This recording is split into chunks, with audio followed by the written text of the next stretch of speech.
اللهم صل على سيدنا مولانا محمد وعلى آله أصحابه وبارك وسلم हज़ारों करोड़ों दरूद सलाम मोहम्मद और आले मोहम्मद पर ताकि अल्लाह ताला हम सब की अच्छी अच्छी नियतों को अपनी रहमत से कबूल मंजूर फरमाए और हम सब के सभी लोग की बुराइयों को माफ़ फरमाए।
सादिया आ तो प्याज ला जा लहसुन लाया हाँ छिल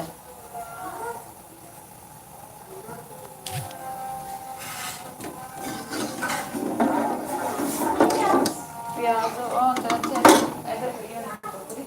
इधर दो तीन कढ़ लिया तो लहसुन की गुटी चक ला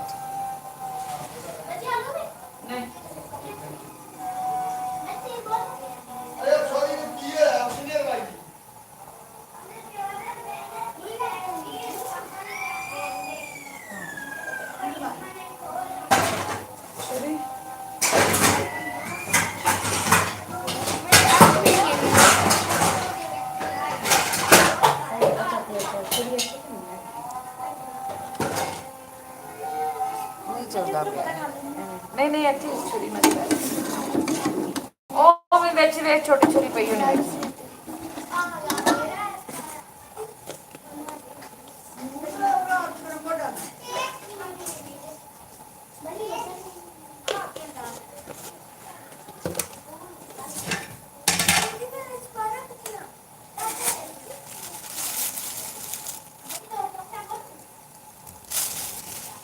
ਕਿਹੜੀਆਂ ਨਹੀਂ ਆਈ ਕੀ ਬਹੁਤ ਆਈ ਕਰਾ ਕੇ ਉਹਨਾਂ ਲਸਣ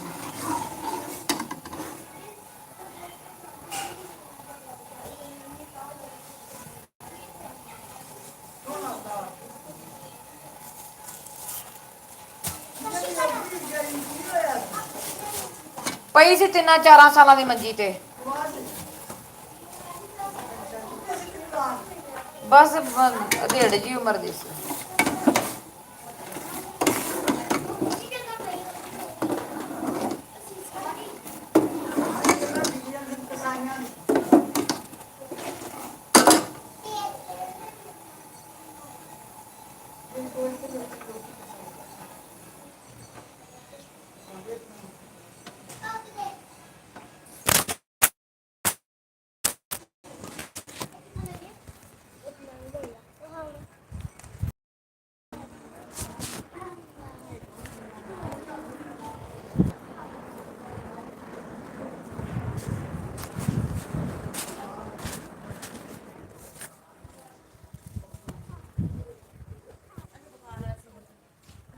ਰੂਹ ਕਿੱਥੇ ਕਹਿ ਗਿਆ ਤੇ ਬਸ ਐਵੇਂ ਹੀ ਖੜੀ ਇੱਥੇ।